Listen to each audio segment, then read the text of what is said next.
ધોરણ 12 chapter number 8 lecture number 9 પણ એમાં એફ આવ્યા એફ એટલે આપણો આ જે છે બતાડી આ 13મો ટોપિક છે 13મી લાક્ષણિકતા. હવે લોકો એવું કહે છે કે ક્યાં એક સપાટી છે કોઈક સરફેસ આ સપાટી છે this is the one surface એક સપાટી છે this is the one surface સપાટી હું લખી નાખું છું જેનું ક્ષેત્રફળ a છે સપાટી છે તો એનું ક્ષેત્રફળ a છે. હવે એ સપાટી પર આપણે આમ તરંગો આપાત કરીએ છીએ આ તરંગ છે આ એક વિદ્યુત ચુંબકીય વિકિરણ છે આ છે વી વિદ્યુત ચુંબકીય વિકિરણ ટી સમયમાં ઈ ઉર્જા ધરાવતું વિકિરણ આપાત થાય છે આના પર તે સમયમાં ઈ ઉર્જા ધરાવતું વિકિરણ આપાત થાય છે. તો જ્યારે પ્રકાશ આની સાથે અથડાય તો એ સપાટી પર દબાણ ઉત્પન્ન કરે છે દબાણ. તો આપણે તડકામાં ઊભા હોય તો આપણા સપાટી પર તો તડકો પડે છે શરીર ઉપર તો આપણને તો કઈ અનુભવ થતો નથી ન થાય કારણ કે એ દબાણ બહુ જ ઓછું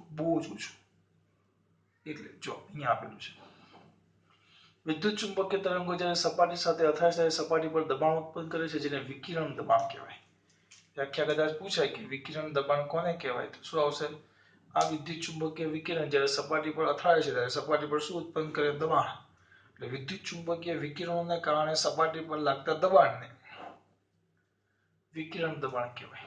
અહીંયા આપ્યું છે જો જ્યારે સૂર્યપ્રકાશ તમારા હાથ પર પડે છે ત્યારે હથેળીને મળતા વેગમાનનું મૂલ્ય અત્યંત નાનું હશે તેથી આપણને દબાણ કેવું અનુભવ થાય બહુ જ ઓછું. દબાણ કેવું અનુભવ થાય ઓછું નહીં બહુ જ ઓછું.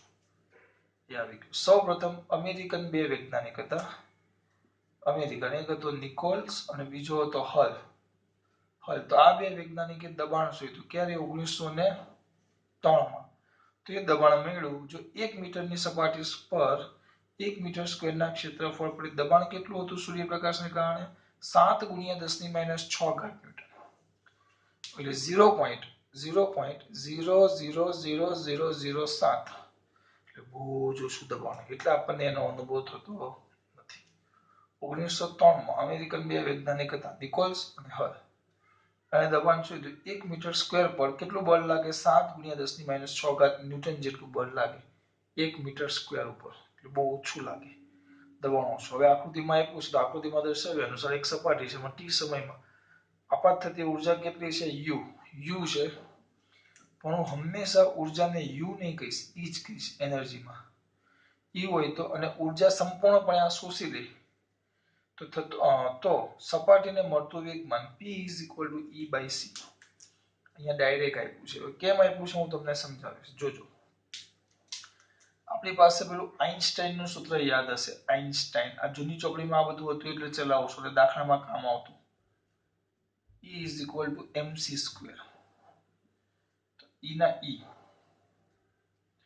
બરાબર mc × c m એટલે દળ c એટલે વેગ દળ ગુણ્યા વેગ કારણ કે આગળ આપણે ભણશું આઈન્સ્ટાઈને એવું કીધું કે આ જે કણો છે ને ફોટોન પ્રકાશ એટલે ફોટોન થાય જે દળ ધરાવે વાસ્તવિક કણના જેમ વર્તે એ આપણે આવશે 13મો કે 12મો પાઠ છે પ્રકાશનું કણ સ્વરૂપ વિકિરણનો દ્વૈત સ્વભાવ તમારે 11માં આવી ગયો તો બ્રોગલી હાઇપોથિસિસ ને બધું સામું જોઈએ પ્લાન્ક ને એ બધું આપણે આવશે નેક્સ્ટ ચેપ્ટરમાં આવશે બાકીના.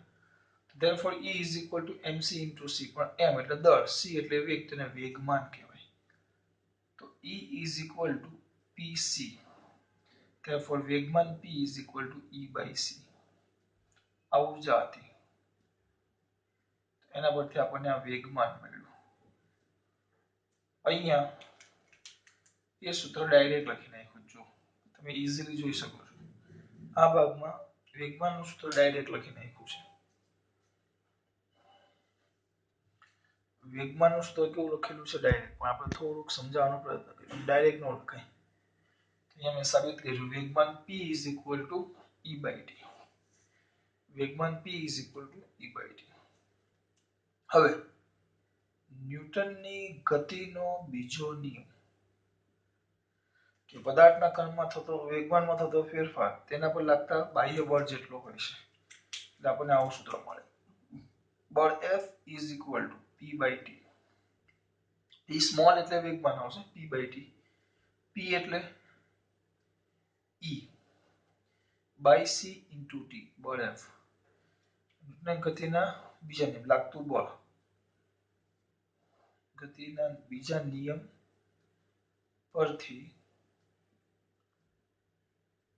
લાગતું આ બળનું સૂત્ર આવ્યું. જો આ વેગમાનનું સૂત્ર તો આ બળનું સૂત્ર F is equal to E by CT.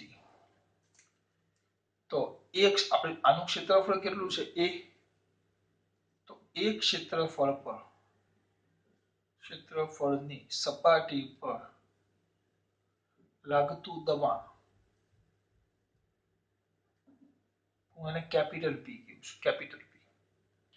તો capital P is equal to F by A. પણ F બરાબર તો એ રાજો ECT. તો E by CET આ દબાણનું સૂત્ર. દબાણ લાગતું દબાણનું સૂત્ર. દબાણ બળ આ વેગમાન અને આ ઊર્જા બધા સૂત્ર યાદ રહેવા જોઈએ. વેગમાન P is equal to capital E by C. બળ F is equal to P by T. E by CT. અને વેગમાન P is equal to જો એકમ સમયમાં લાગતું બળ તો એ પણ E by C થાય. એકમ સમય જો અહીંયા ધ્યાન આપજો. હવે અહીંયા એમ લખું એ બરાબર એકમ ક્ષેત્રફળ 1 મીટર સ્ક્વેર એકમ ક્ષેત્રફળ વાળી સપાટી પર T બરાબર 1 સેકન્ડમાં લાગતું દબાણ P is equal to E by C થાય. દબાણ પણ E by C થાય. જોજો હા પણ A બરાબર 1 મીટર સ્ક્વેર સપાટીનું ક્ષેત્રફળ 1 મીટર સ્ક્વેર હોવું જોઈએ અને સમય 1 સેકન્ડ હોય તો વેગમાન એ જ દબાણ થાય પણ ક્ષેત્રફળ 1 મીટર સ્ક્વેર અને સમય 1 સેકન્ડ. અને બળમાં તમે આમ કરો ચલો બળમાં શું લઈ લ્યો T બરાબર 1 સેકન્ડ લ્યો. તો સપાટી પર 1 સેકન્ડમાં લાગતું બળ F is equal to પણ E by C. એટલે આ બધું ધ્યાન રાખવાનું છે. દાખલા જે જૂની ચોપડીમાં હતા ને એમાં બધા લોચા પડતા કે વેગમાનનું સૂત્ર લખું તો પણ E by C લખતો, બળનું સૂત્ર લખું તો પણ E by C આવે. કારણ કે વેગમાન એ બળ ક્યારે થાય જ્યારે સમય એક હોય અને દબાણ એ પણ E by C એટલે વેગમાન ક્યારે થાય બળ એ વેગમાન ક્યારે થાય જ્યારે સમય એક હોય. બરાબર. અને દબાણ એ વેગમાન ક્યારે થાય જ્યારે સમય અને ક્ષેત્રફળ બંને એક હોય. એટલે આ સૂત્ર યાદ રાખવાના છે ખાસ. આમાં નથી આપ્યા, આમાં તો અહીંયા સુધી જ આપ્યું છે પણ અમે તમને આ વધારાનું ચલાવ્યું. દાખલામાં બહુ જ કામ આવશે. કામ ન હોય બહુ જ કામ આવે એટલે અમે એક્સ્ટ્રા ચલાવ્યું. આ સાથે લાક્ષણિકતા પૂરી એટલે બે ભાગ પૂરા. પહેલા 1 થી 8 જેના વિદ્યુત ચુંબકીય તરંગોની બધી માહિતી હતી અને આ નવમામાં A B C D E અને F એટલે 5 એની લાક્ષણિકતાઓ હતી. હવે જે સૂત્ર વચ્ચે ભણ્યા એના પરથી ઢગલો દાખલા કરવાના છે બહુ બધા. ખાસ વાત